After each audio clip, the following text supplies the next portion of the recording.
Hello and welcome to episode 4 of Who You Are Is Important. Thank you so much for joining us again for episode 4. It's been a bit of a while between 4 and 3. Today we have Mr. Andy Bond, who is a vicar in the local area of Derby. He was absolutely fabulous and gave us some great insights into religion in the 21st century, how you fully become a vicar, why he chose to do it, and obviously we featured the Ben Ep4 questionnaire at the end. I want to thank Andy for his time, and obviously hopefully you guys enjoy it.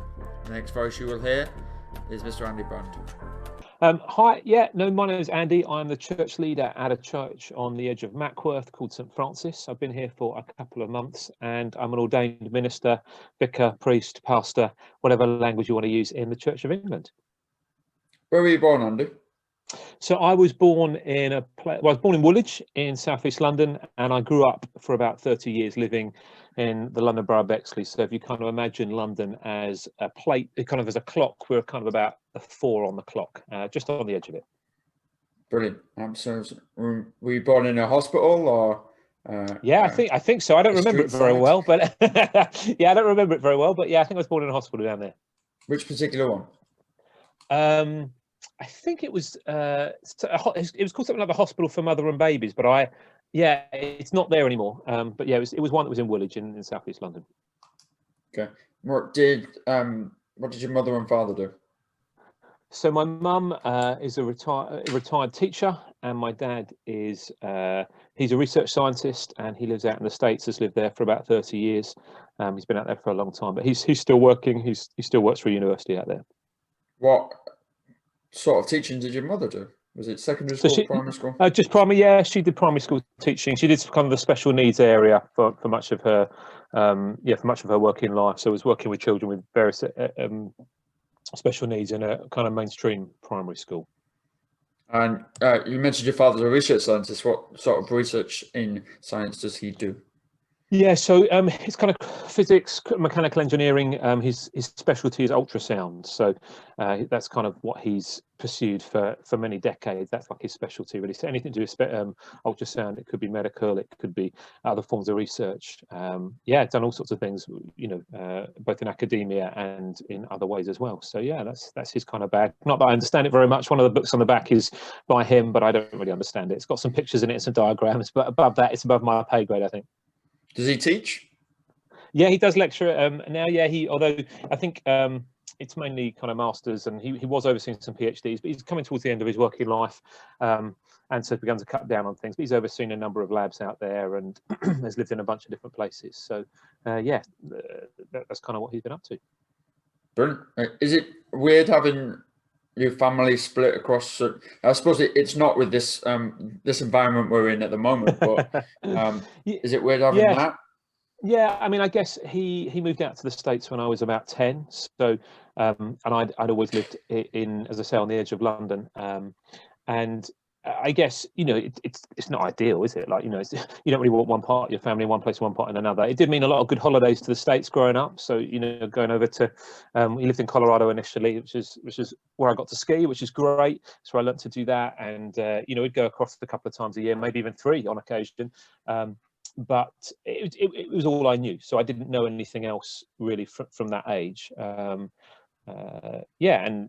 means I've never lived in the States, but I've been out many times, and so I've got a kind of strong affinity with the US, particularly kind of the Midwest area, and coastal regions not so much, but a lot of that middle section we've been to over different points of time.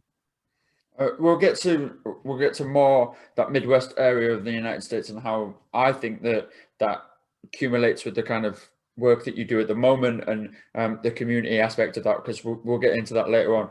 Do you have any brothers and sisters? Yeah, I got one brother, one sister, both younger than me. I did have an older sister when I was born. She died when I was very young. So, and lots of step siblings as well in different places from different marriages. Yeah. Obviously, sorry. It's never nice when anyone loses anybody like that. What do they all do, and are they all well in your life or estranged or what? No. Yeah, good relationship. My brother and my sister, they still live down in the southeast area. Working, got their own families and stuff. But we communicate on the phone quite a lot, and kind of you can obviously Skype or Zoom or WhatsApp video, and there's so many ways you can do that these days. So yeah, we're in pretty regular contact. If I was to say that you had a good, balanced and happy childhood, would I be correct or incorrect? Yeah, I mean, the home I grew up in, with my mum, particularly from that age, was great. My mum's an incredible person, and she worked incredibly hard. Both in terms of financially to keep us going, but also just emotionally to provide a place. And we grew up as part of a local church, and they were amazing in terms of almost like an extended family. There, like anybody, there are challenges, and that's quite obvious because my parents split up, so there were ups and downs. But it certainly wasn't like you hear some people's stories which are just really really sad and very very challenging. So no, I would say in the main, growing up, I had a good upbringing that was well supported, and there were challenges in the midst of that. But I think everybody faces that at different points. But no, yeah, I certainly. I look at friends of mine and how they've experienced life, and I certainly feel fortunate for how I was brought up. Brilliant. The next question that I always tend to ask when we have this situation of single parents and everything like that. I personally think being a single mother is the hardest job anyone can ever do. I do, and then I ask whether people agree with that, and you're nodding your head very specifically. So yeah. I think you must agree with that.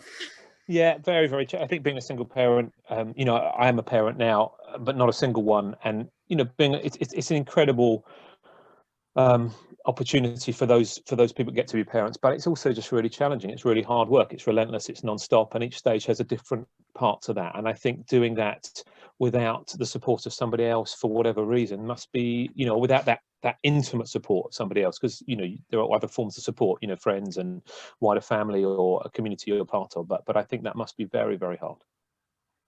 Where did you go to school? So I went to school in the area I grew up, again on the edge of London. So just a local primary school, and then we had some places still have the 11+, and so they kind of you get a selective and non-selective place. So I went to a place called Betsy Grammar, which looking at it now is probably unlike any grammar school I've ever heard of. It wasn't a bad school. In fact, in many ways, it was a good school, but it certainly, It was fine. Yeah, it was okay. When you say it's different from many other grammar school, can you elaborate on that? I didn't go to a grammar school myself, so I wouldn't know. Yeah. So I think a lot of other places there's a very high kind of aspiration of Oxbridge or university, and for some reason I don't know. It was before. It's certainly changed now. It's some sort of language. I think some sort of language academy or something, but it definitely has very high aspirations and is very high up the league tables. Whereas when I was there, there was lots of fighting. There was kids getting expelled. There was, and I guess you get that anywhere, but there was drugs going on. There was all sorts of things happening, and I kind of look at my year group and I think, a lot of them have done pretty well, but actually it doesn't seem, I think it doesn't. It just seems different in terms of the academic expectations and the kind of culture. I think it was split between old school grammar schools of people wearing gowns and learning Latin and the newer phase of very high kind of academic. And I think it was split between the two, not knowing what to do. It had kind of come out of that 1970s, 80s world, but it wasn't into a new season of what it meant to be. And so it was just kind of split, and it didn't do either well. And I think the area I grew up in many ways was an interesting area. It was an area which was, I don't know how to describe it without, so probably a very white area, predominantly white. It has a history of racism. So it was the BNP headquarters for many years. And I would say lots of people have moved out of South London and, over the years. And so it was lots of people who are taxi drivers and builders and plumbers and, fire officers and police. So people financially who had done pretty well, but I would say that the expectation for many wouldn't have been university or academic achievement. It would be much more about having a nice BMW car, some foreign holidays these days, big flat screen TV or a big, and a house that looks nice. That was kind of quite a material aspiration with family that live nearby. I don't know if you've read David Goodhart's book, The Road to Somewhere. Was it Road to Anywhere? I always forget. But it talks about somewheres and anywheres. And somewheres are people that are very local. They have their families nearby, and those sorts of things. And anywheres are people that usually are tertiary educated and would move around. And the place I grew up was almost like a somewhere area, but with people who had done well financially. And that's neither good nor bad. It's just a kind of reflection on it from where it was. And therefore, I think that the aspiration was relationship with family and to do well financially, and therefore the academic achievement bit was in there, but only as a means to an end of making money if that was the road you decided to go down. Did you feel pressured by that you were meant to be shoehorned into that area of being a somewhere instead of an anywhere, or did you kind of rebel against it and go, no, I'm going to go through the mold? Yeah, I mean, to be fair, mate, like I think growing up in a place, it's kind of all you know. So although I went to the States and saw that, actually that was what everybody was like to a degree, and so therefore that's just, it's like that whole thing, isn't it? Culture is the thing you swim in. One fish says to another fish, if they kind of come up against each other, one says, how's the water, and the other one says, then what's water? You don't realize it if you're in it, and I think I didn't. And it was only when I moved away when I was about 30 to train to become a vicar. We moved to Cambridge for 3 years. I was like, oh my goodness, there were things that I just took for granted that just were very local. And again, that's not negative or positive, it's just what it is. And so yes, definitely shaped by the area massively. But did I recognise that was what was going on? Probably not. It's just what it was. It's just what life was like. You a good student? In terms of what, school? Yes. Yeah. So I'm. Yes, I was. I think I didn't get in trouble very much. I kind of got on. I think I got as time went on. I wouldn't say early days of school I was very nervous and quite timid. I think quite shy. As I got older, I became more confident, and schoolwork just bored me. I just did not enjoy it at all. They're almost the teachers. Many of them managed to smash out any kind of enjoyment for the subject, and So I got on at school. I think I worked reasonably hard. I was relatively conscientious, but I did not enjoy it, particularly towards the end. I just hated schoolwork and stuff. I did okay, but I didn't enjoy it particularly. So when you finished school, 16, 17, what was after that? Yeah, so I did A-levels, which was just kind of the natural thing. I did maths, physics and chemistry, not because, I kind of got across the board reasonable marks at GCSE, and so I could have chosen different things. My dad, as I said, is a physicist, scientist, and the fear of writing essays kind of struck huge fear into me. So I didn't want to do anything that wrote essays, and so I just chose maths, physics and chemistry. And to be honest, I didn't particularly enjoy them. And that at A-level, I think, was my hardest 2 years, because it was quite hard and I didn't enjoy it, and it just felt like a road to nowhere. I didn't have an expectation to go to uni.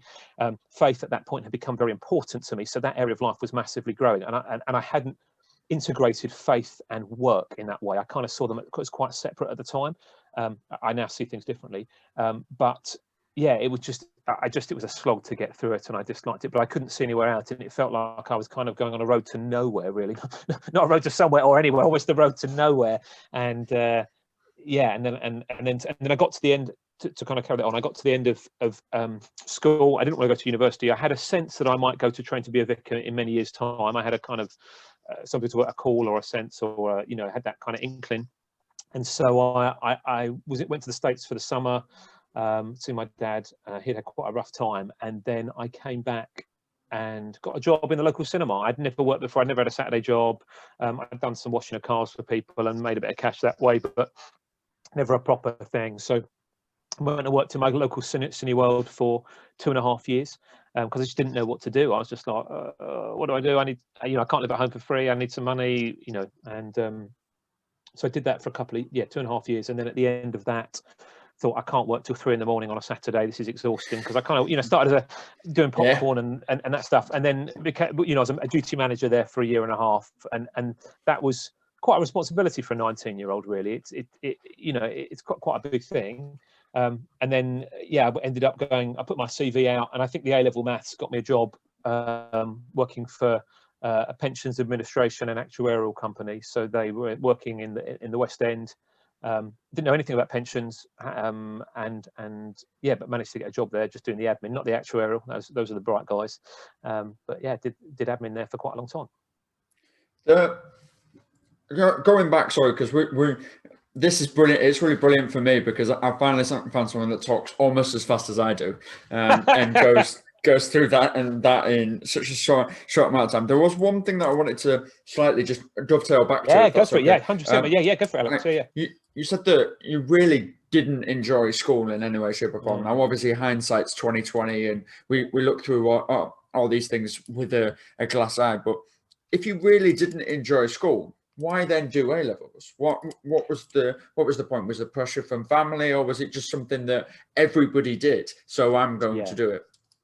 Yeah, so I think, although as I say, it was different from many grammar schools. The expectation would be that most people would go and do A levels.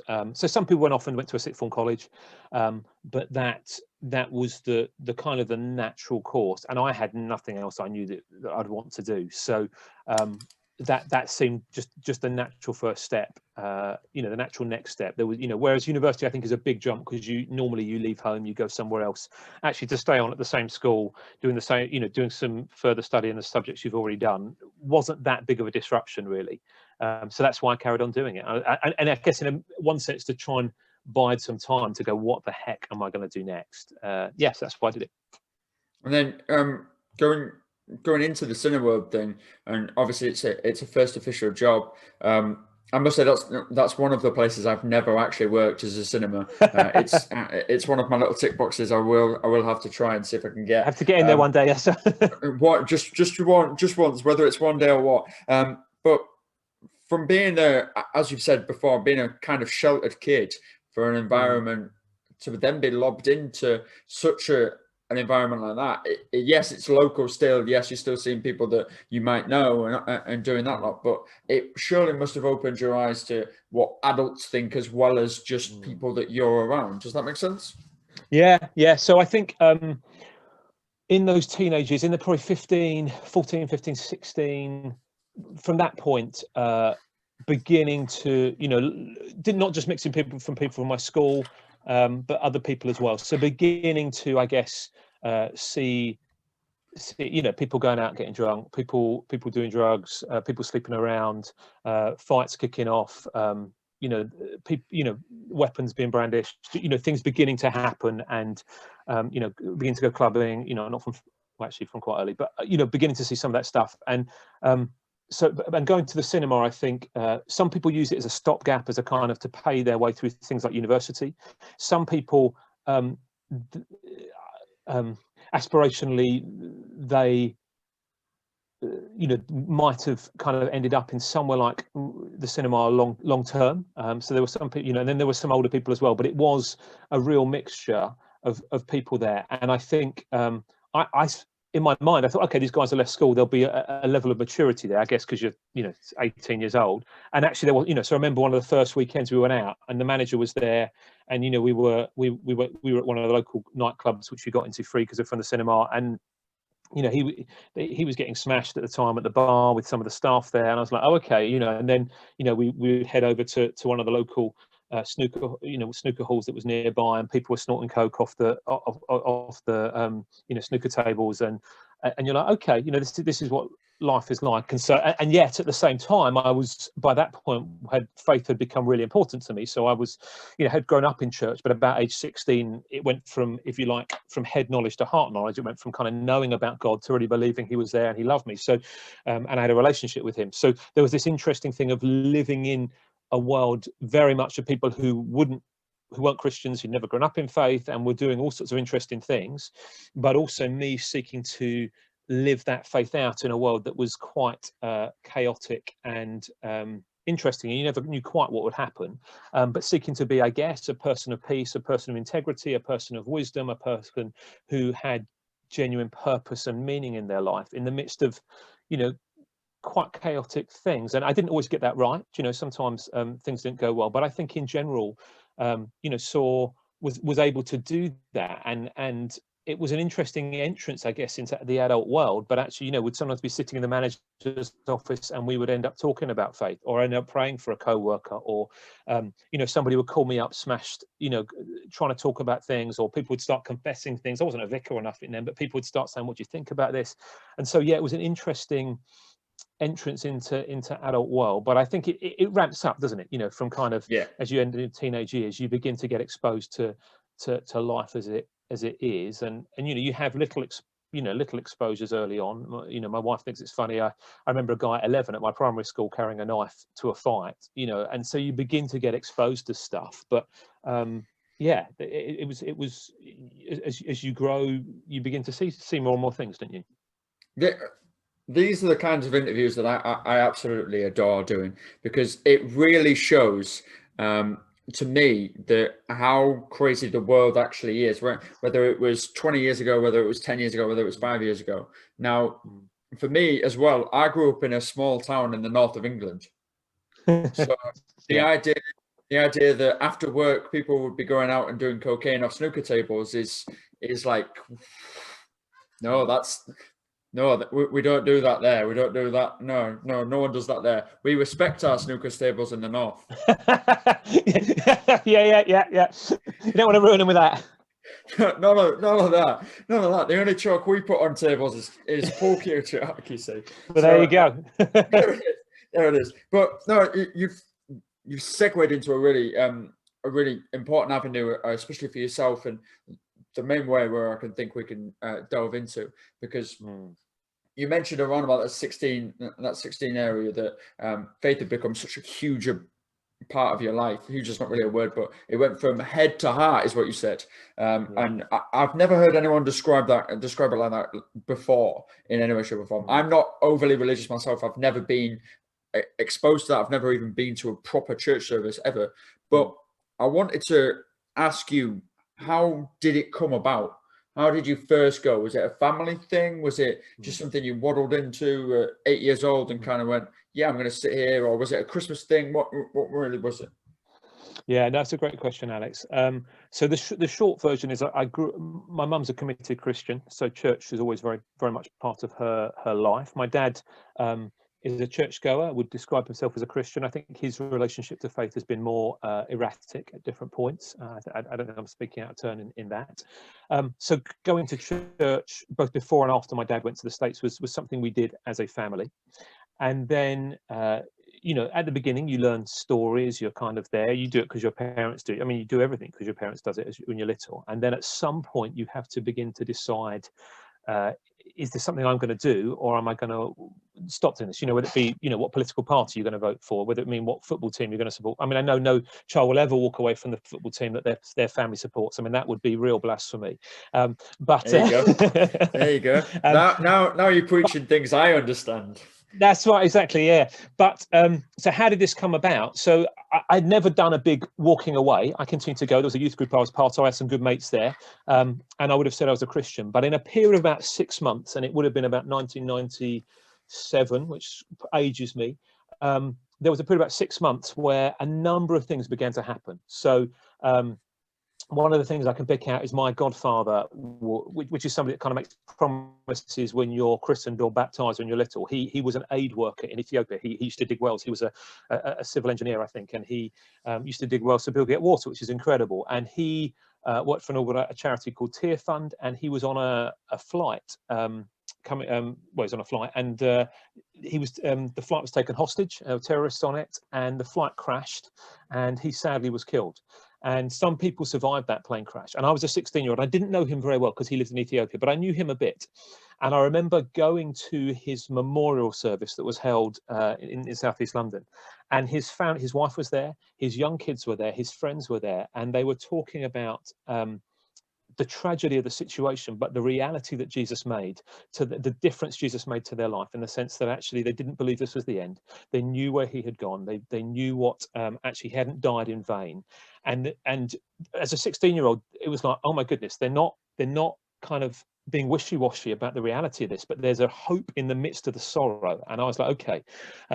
Other things that went on would have been, church weekends away. I remember, just very much that being quite powerful. I started at the end of the period of 6 months. I remember going to a big conference, if you like, or yes, something like that. It's basically Christians Take Over Butlin. It's called Spring Harvest, and I didn't want to go. I thought it was a little bit odd, but my mate was going. I said I'll go along. And during that week, just a number of things occurred where it became very apparent that God was real and he loved me and Jesus had died for me and he had forgiven me and he wanted a relationship with me. And I came back from that, and mates of mine said, Andy, you'll be back to normal in 2 weeks' time. Don't worry, whatever's happened, it'll be fine, a couple of weeks' time. And it wasn't like that. We began to, get together as some were teenagers. We began to pray. We began to worship God together, and we began to see our youth group grow in a crazy way. People were coming in from outside who had nothing to do with church, no church background, no experience of church, meeting Jesus and seeing lives changed. And so that period of 6 months and then the following time after that, that was really where life changed for me and went in a kind of a different direction, if you like. Paul? Can you hear me, Alex? Yeah, I can. Sorry. There we go. Yeah, that's all right. Back in the room. It decided to, for some reason, die out and do that. If I don't talk a lot, it dies out for some strange reason. It goes off value. The question I wanted to say was, like, you said that it was during that week that you were obviously in the Spring Harvest, as you called it, and what the actual conference name was. Was there a specific Was it a seminar? Was it a session? Was it a day? Was it just one? Was it one specific thing, or was it over the entire week that everybody kind of came together in a community-esque place, and you went, "Oh, this is the way that this is going"? Yeah, so I think, as really I say, hard to describe. Sorry, it is. No, it's a great question. No, it's a great question. So I think things have been building, as I say, for over those 6 months. Various different services we've gone to, various different things have been happening, and then this was like the culmination. And there were, we were there for 5 days probably, and it just felt like every service we went to, there was something. Every seminar we attended, some of the conversations with some other teenagers we met there. Things happen. I'd always heard of, kind of God speaking to people. I've been a little bit skeptical. And one of the ways that we believe that God speaks to people is sometimes people get an image or a picture in their mind. I've never had that. I'm quite a logical, scientific-y type of person. On Myers-Briggs, I'm an ESTJ. Not that I'd have known that then, but I do know now. And and so I'm not very arty in that way, but actually I remember praying and getting a picture of a dove coming resting on my shoulder as I was walking along Welling High Street, and people pointing at it. I was just like, Holy Spirit in the Bible is represented by a dove, and I just thought God was saying, when you go home, people are going to notice something different about you. People are going to be pointing and going, there's something different about you. I remember a mate of mine had a similar thing go on, and I said, I think that means, and he just started crying. I was like, it's a little bit awkward as, teenage guys. One starts crying in front of the other. We're not used to that. But he's like, Andy, what you just said, that's bang on. That's what that means. I was like, really? I just thought, kind of surmising or speculating. He's like, no, that's definitely that. I remember seeing a young lady in one of the services, if you like. She went forward to allow somebody to pray for her, and she effectively became a Christian. She gave her life to Jesus. She came under the lordship of Jesus in that, and I remember stuff happening there. And it kind of was like if you had a thermometer, it was like God turned it from 10 degrees and it suddenly went up to like 25. It was just, there was no point where I could go, that's when it happened. But as you suddenly look back, you go, oh my goodness, I'm different to what I was 6 months ago, with that week being a particular kind of turning up quite a few notches. Mm-hmm. No, it's a very, because I've got many friends that are very devout Christians and everything like that. I'll give her a shout out. I know Claire Edwards is up in Scarborough, and that woman is one of the greatest human beings alive. She's kind, she's uber talented, and does a lot of things. And the way that I first properly saw like how crazy these guys are in terms of devotion and everything like that was she would get up at 5 o'clock in the morning over Easter every single day, and it wasn't so much to do with praying or like just devoting yourself to that specific holiday. It is the fact that you've got things to do so other people can have this enjoyment and have this actual Mm, place. And I was like, right, okay, this isn't just a faith. It isn't just something that people do on Wednesdays, Sundays, Fridays, mm, whenever. This is a lifestyle for these mm, people. mm, And the way that I saw the similarity between it is a lot of people, and apologies if it is offensive in any way to some people with religion. A lot of people say that football or sport in general is a religion, and football, I mm, personally do believe, is a kind of religion-esque thing where you have faith in a group of people that your faith is possibly not going to change how they outcome it, but but yeah, depends on the team, probably, doesn't it? Yeah. exactly. That group of 23, you live and die by what they do out on a field of grass 2 times a week, and your week Mm, is changed by that and mm, by that outcome. And yeah. it's not just you. If you go to the ground, which obviously hopefully football will return and everything like that, if you go to the We hope so. ground, you've got 50,000, 60,000 people that are on the same wavelength as you. They're on the edge Mm, of their seat. They're waiting for that. And that community-esque is why I wanted to essentially speak to you, because that's what I think. I narrow down how people stay together in Christianity, in Judaism, and any forms of religion, is the community that it represents. And what I will summarize it with an actual question. Was it that community that made you go, I'm going to be that guy at the front, or was it something else? um, yeah, was it a community, or was it something else? So I think all of us are a product of our upbringings, our experiences, the people that have input into our lives. There's no neutral. There's yeah, nobody's in a neutral place. There's nothing like that. So all of us are a product of that to a degree. And so I'm a product of growing up in a family which believed in God. I'm a product of the church which I was nurtured in. And I have to own that. And so therefore, there are lots and lots of people that have input into me, and I've seen things modelled, and I've seen the good side of church, and I've seen the bad sides of churches, because they're made up of human beings who are sinful and messed up, and who will screw up. But yeah, that will have definitely had a massive impact on me. But of course, as somebody who is a Christian, I believe that ultimately, regardless of the community, that God is there above, behind, supporting it, in the midst of it, and so therefore He may choose to work through the community at times. But actually, if He's not there, then that community is kind of based on a lie, really. And it might be very nice, and it might be doing wonderful things, but I do believe that He is behind it, and before it, and under it, and through it. So yeah, I think there's a both and there, Alex.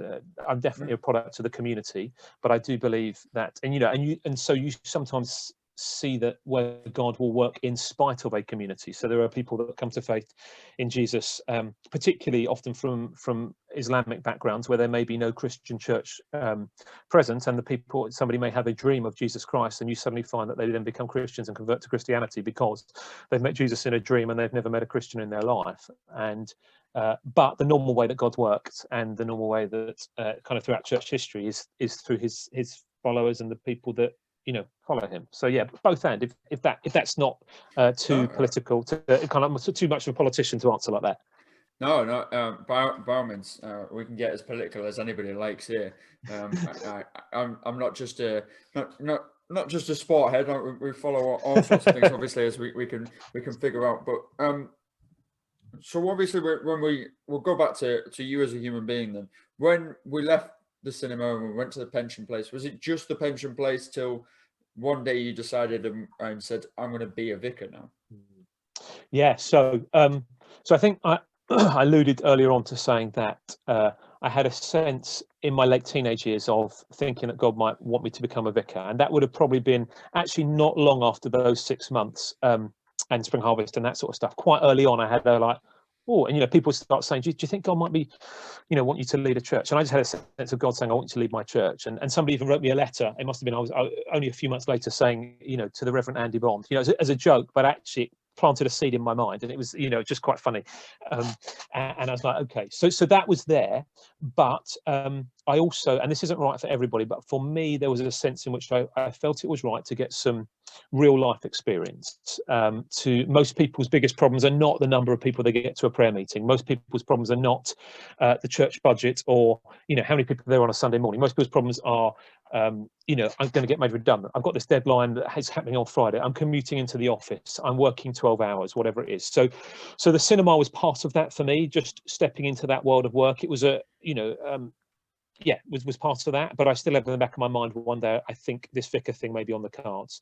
I then went to work for a company doing pensions for about 4.5 years, I think, in the West End, maybe 5.5 years. I can't quite remember. Then I changed companies. I worked in the East End of London doing pensions again. And then we moved into the city. So I was in the City of London again for a couple of years. So I probably worked in London for about 9 years in total. And during that time, very early on, I got married. And my wife and I have just had our 17th wedding anniversary the other week, which is incredible. Doing really well. But in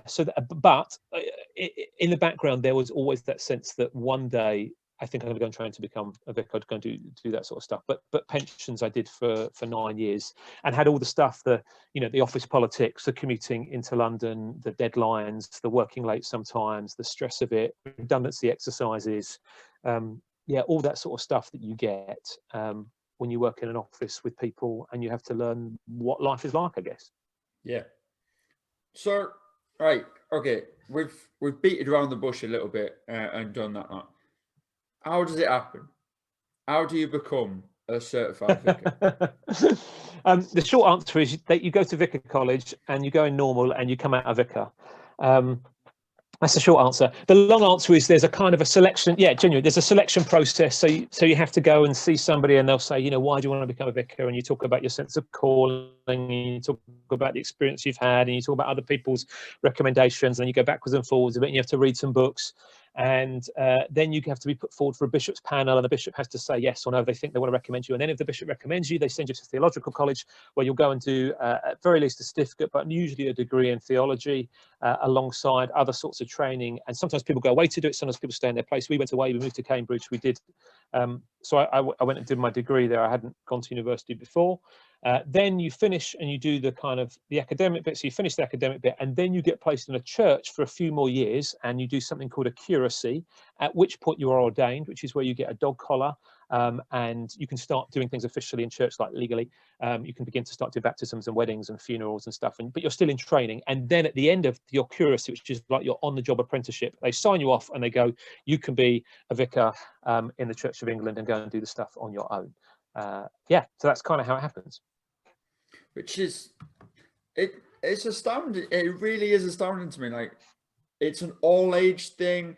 It's when you, so if it's okay, when you actually went into vicar college, was it, you're back to school essentially? You've got the same school politics. There's the classroom there. There's the jock. There's the teacher's pet. Like, are you all sat in the little one chair desks there in a classroom with a blackboard and obviously somebody teaching you how to be a vicar? Or is it essentially like an open university setting where they give you a bunch of books, they say, right, read these, understand this is the way that it's going to work, you have this amount of control, you don't have this, you answer to this person, you don't answer to this person, and obviously we all answer to the highest person that there possibly is? How does it work? Yeah, so for me, it would depend on what college you go to, but I think it's, in most situations, it's a bit more like the first one. So I went to a place called Ridley Hall, which is a kind of an associated college to the University of Cambridge in Cambridge, and it felt to me, coming from a place I grew up, I felt like I'd just gone to Hogwarts. I mean, genuinely. I mean, Cambridge is a bit like that anyway.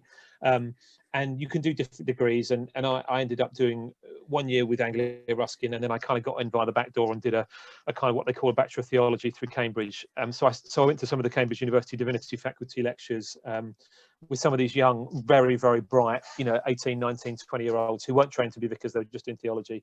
And then in a lot of my classes, I was with some people from other Cambridge colleges who were doing vicar training as well, just kind of different styles, different traditions.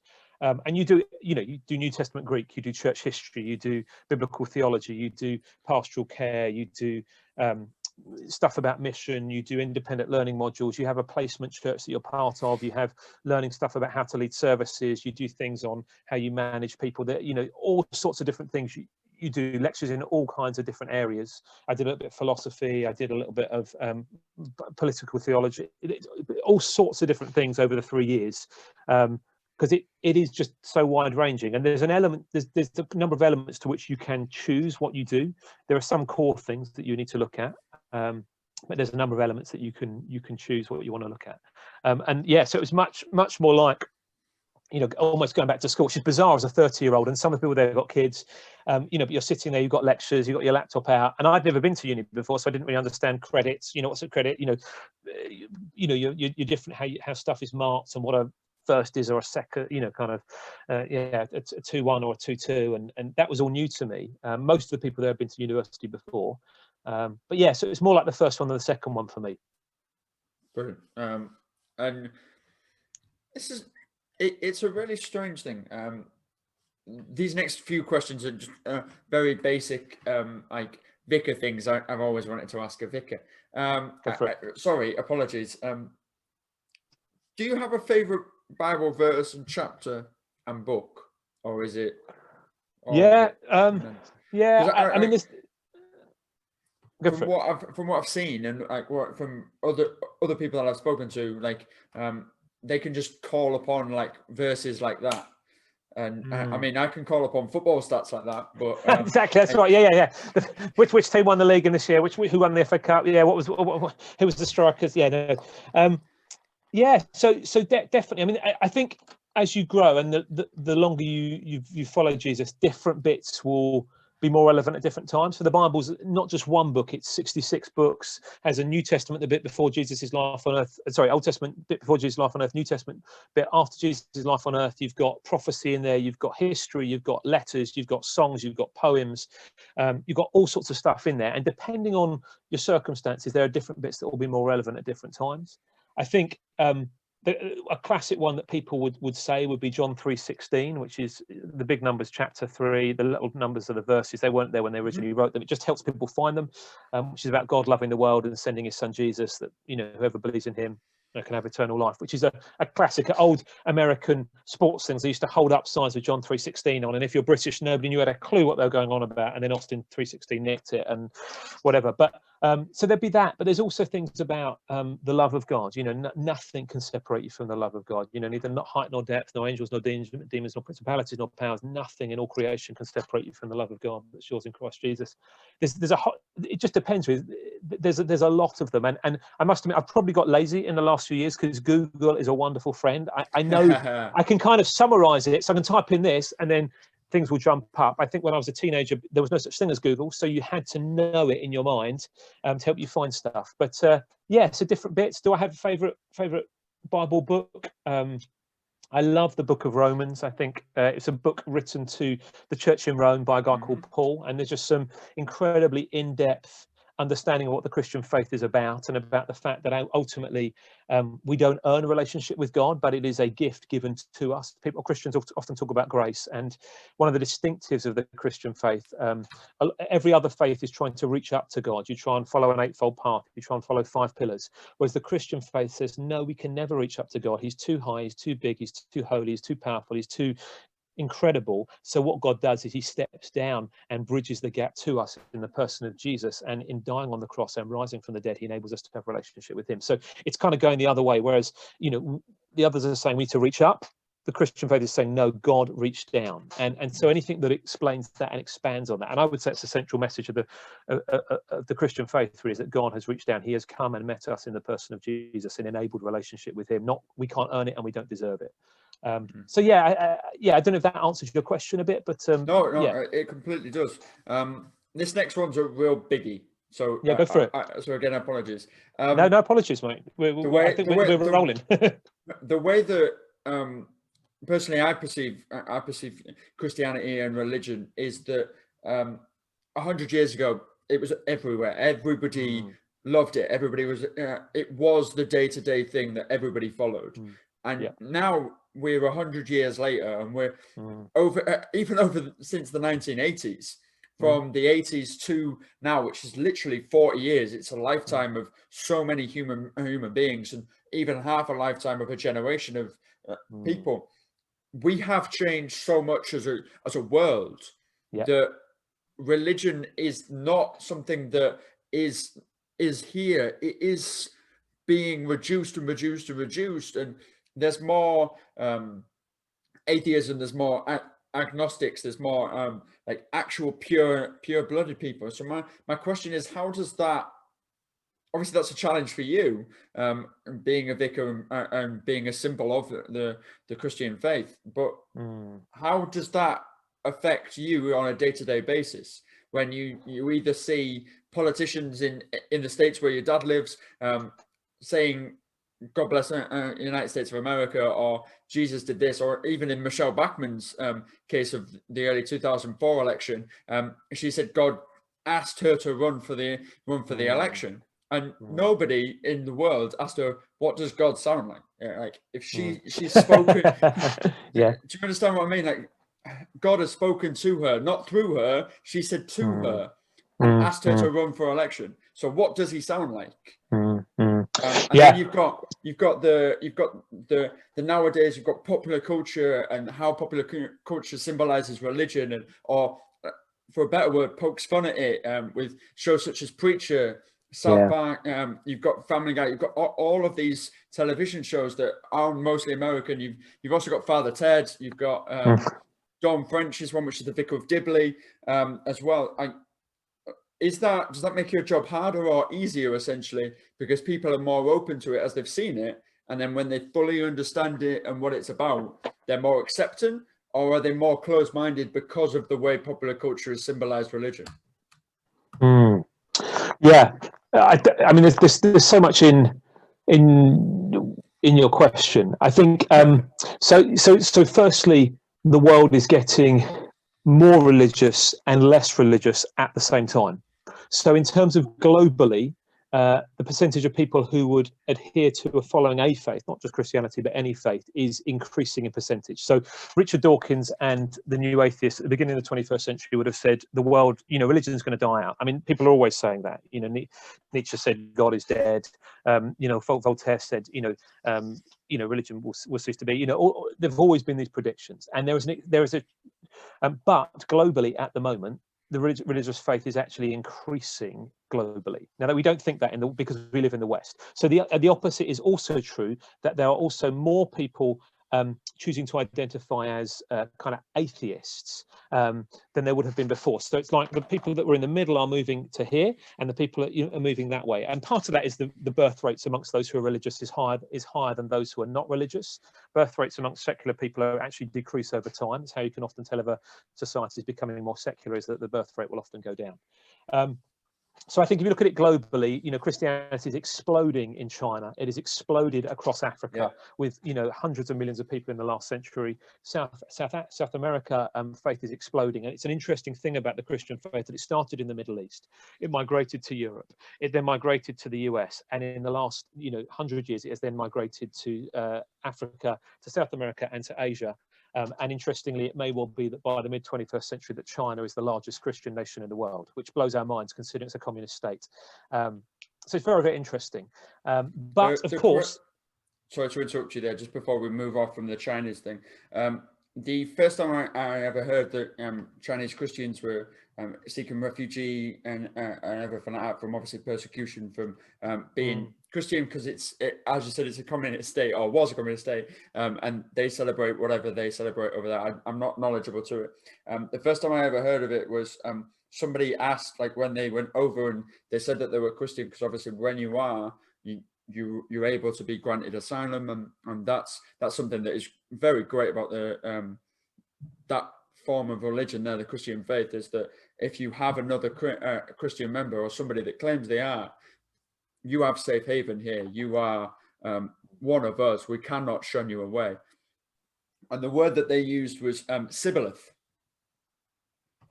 which obviously is I don't know, I can't remember the very specific quote that is attained to Sibboleth, but it basically asks you celebrate your life and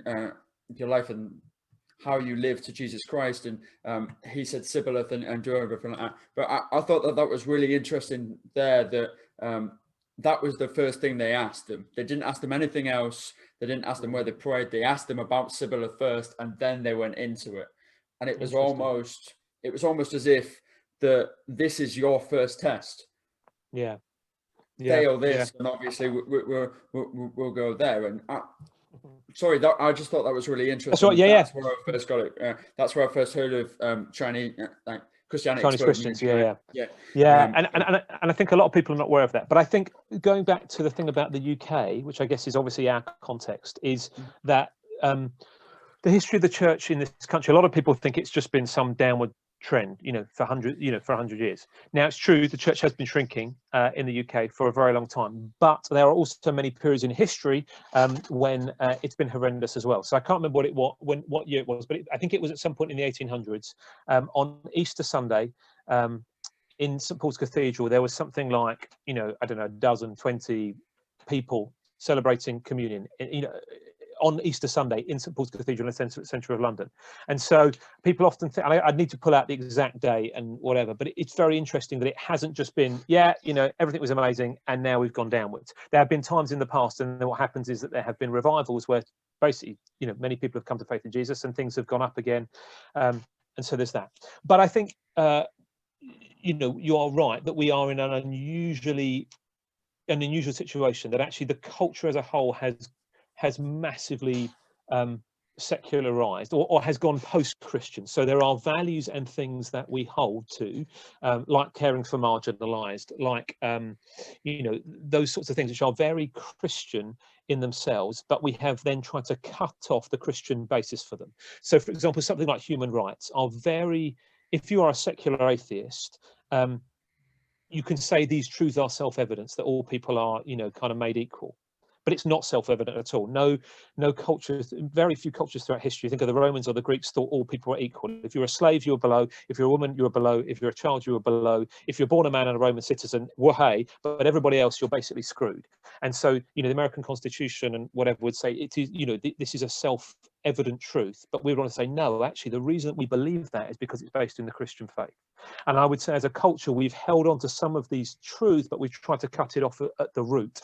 And I think what we're seeing at the moment is people trying to hold on to the benefits of the Christian faith, or kind of long-term distortions of the Christian faith, but without the roots of it. And so therefore we are seeing politics almost taking the place of faith in people's lives. So, you're seeing left and right becoming more and more polarized and more, they basically think it's got to solve the world's problems, but, because there's nothing bigger. And I think it's very interesting, as somebody who is a follower of Jesus, who is a church leader, trying to work out how do we follow Jesus in an increasingly secular or post-Christian culture.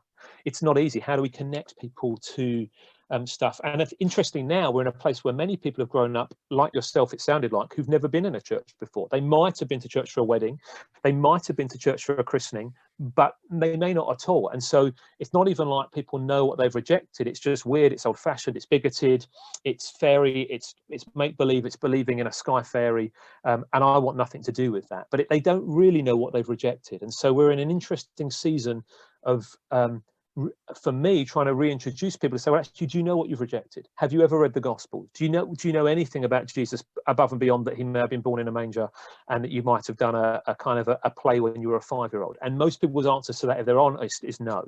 And so you're going, well, actually, could it be worth exploring the basis for our culture and the whole of the West, the basis of millions, hundreds of millions, if not billions of people throughout history who have followed this person? Would it not be worth just checking out what he had to say, rather than what the person that you follow on Instagram, who's been around for 20 years, thinks is a good idea? It might just be worth considering what these hundreds of millions of people have said throughout history, because they might have something to say to us. And I wouldn't say it as kind of arrogantly as that, but actually, I was watching just now the Social Dilemma on Netflix, and it's talking about the way that algorithms are distorting us and those sort of things. I'm going, actually, yes, the Christian faith could just be some kind of crazy fake news that went viral, but actually the proof is in the last 2,000 years of how it has affected culture. And I don't know if you've come across Tom Holland. He's an incredible historian. He's not a Christian, but he's kind of agnostic and open. He wrote this book called Dominion about how the West was formed, and he basically says most of it is based on the Christian faith. In all, women's rights, the rights of those on the margins, the fact that we care about people, the love of neighbour, the love even of enemies, the idea of forgiveness being a good thing.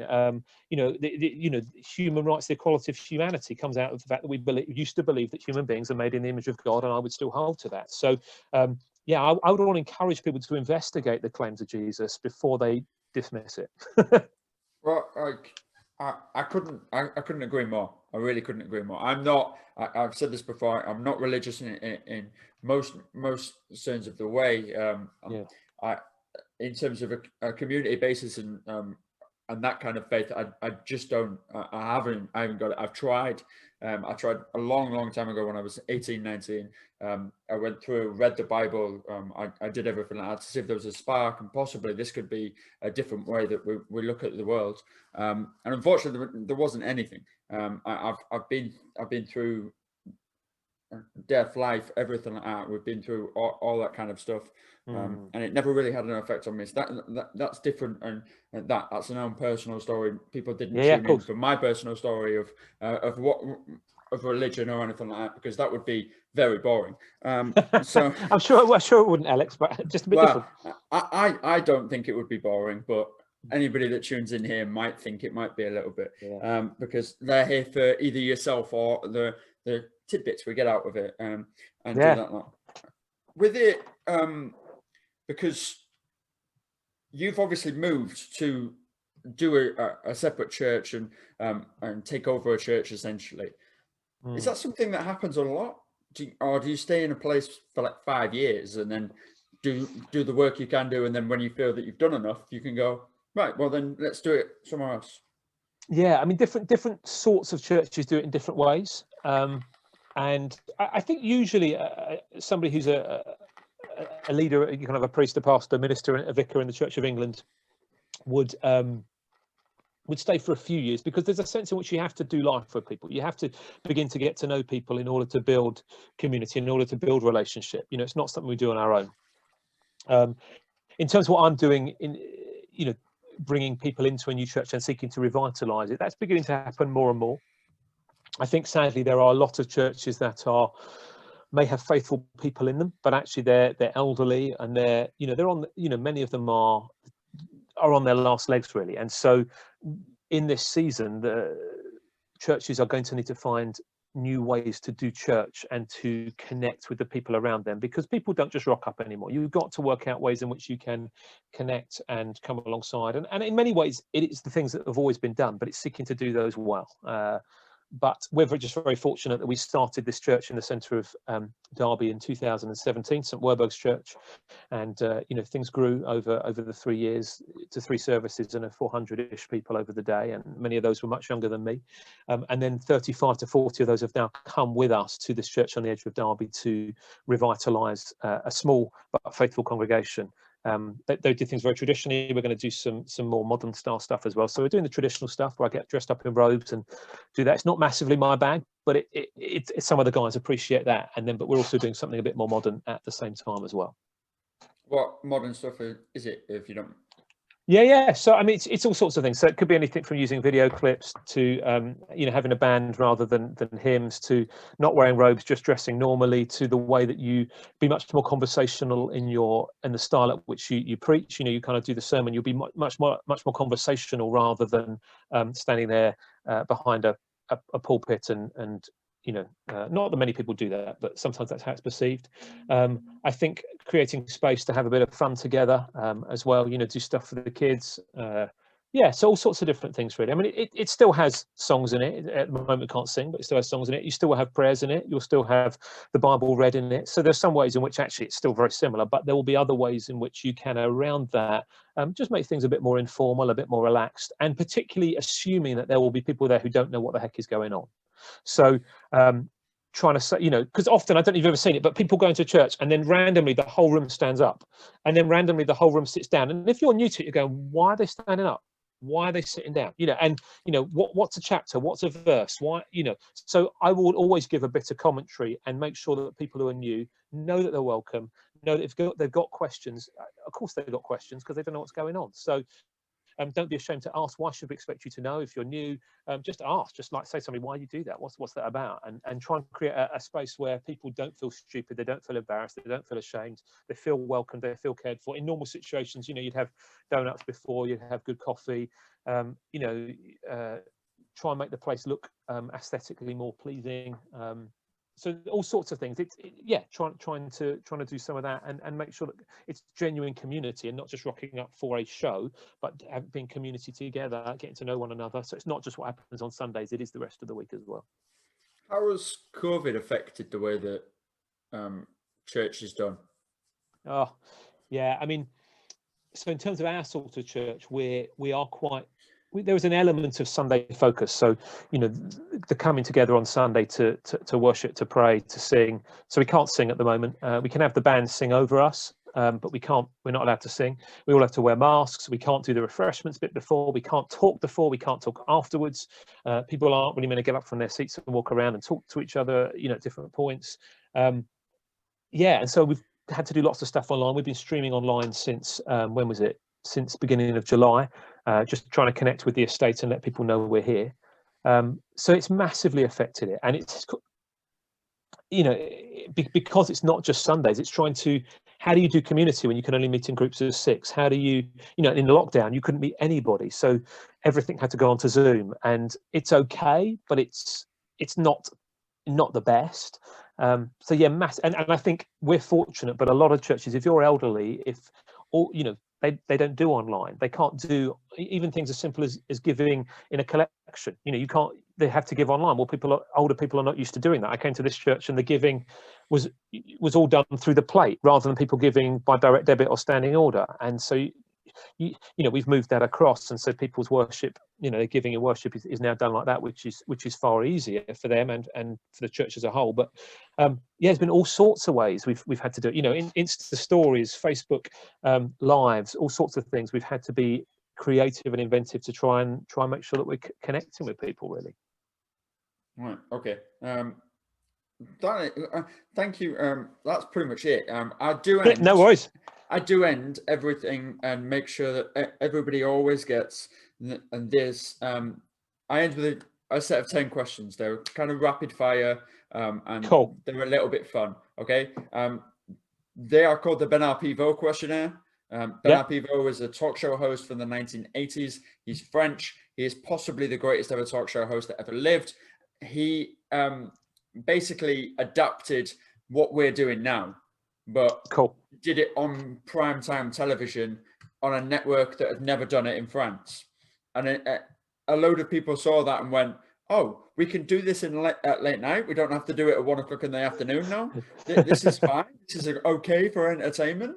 So he basically was one of the very early founders of late night television, in terms of a face-to-face, very serious conversation, not your Jimmy Carter, right? Yeah, no, we've got Marilyn Monroe here next, and she's going to tell us about her new movie, or whatever it was. I'm getting my dates massively screwed up there. But yeah, so it's not kind of like that. It is more a face-to-face, and he used to start very at the beginning, like I have just done, and we go through everything that we essentially have done, like your family, how this happens. And that's why that's why I named this. It's important who you are, because you've clearly shown us that you're a man of dedication, and the way that you have applied yourself to this has had an effect on a lot of people.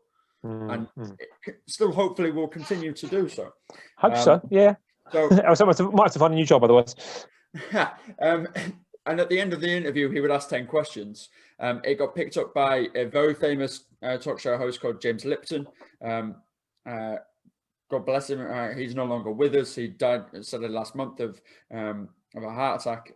He was 92 though, so he'd lived a life. And he hosted a show called Inside the Actors Studio, where he would he taught acting to hundreds of children, hundreds and hundreds of, well, I wouldn't say children, young adults really, and at a university set in Pasadena of Los Angeles. and they would sit down for a deep insight talk, as what we have just done, about their lives and how acting has changed it and done this, that, the other. And he would end it with the same question. So I do exactly the same. There you go. There's a long-winded explanation of why I'm just going to ask you 10 questions. No problem. So yeah, it's going to be 9 because I always edit out the last one because I don't really like it, because I like to kind of keep these things PG. So what is your favorite word? Do you know, I've no. That's my favorite word. Jesus, I don't know. Brilliant. What's your least favorite word? The devil. We're keeping it topical, at least. That's right. It's all where my brain's going. Brilliant. It's brilliant. So stick with me for this one, because some people can take it a little bit weird.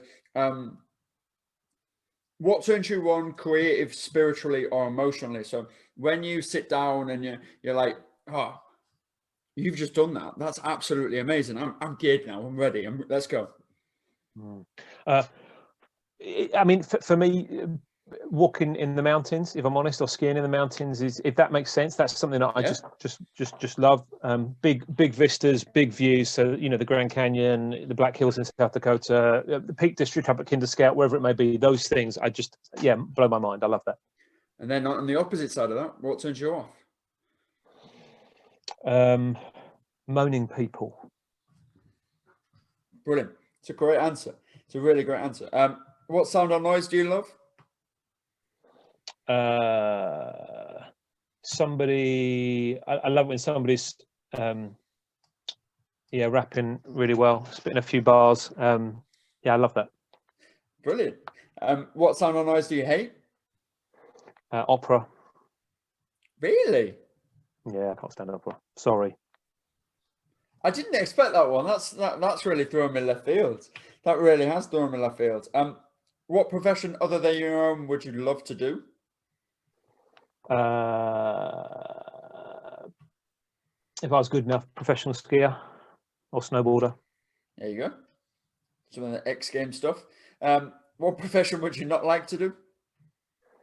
Probably professional base jumper. I don't imagine the stats are very good on longevity. There we go. And this is the final one. And for you, this is the first time I can genuinely say this one, and you might have a really good answer. So this one is normally, because I don't normally ask this to students or teachers or somebody like that, but for you, this is going to be a really good one. Okay, so go for it. Bear with me. If heaven exists, what would you like to hear God say to you when you arrive at the pearly gates? Well done, good and faithful servant. There we go. You see, there it is. There it is. And that's officially it. So I'd absolutely love to say thank you. Mate, it's been a privilege. I really enjoyed it. Absolutely, it's been brilliant. So yeah, thank you so much. It's been amazing. It really has, for me anyway. Thank you so much. Amazing. Thanks, Alex.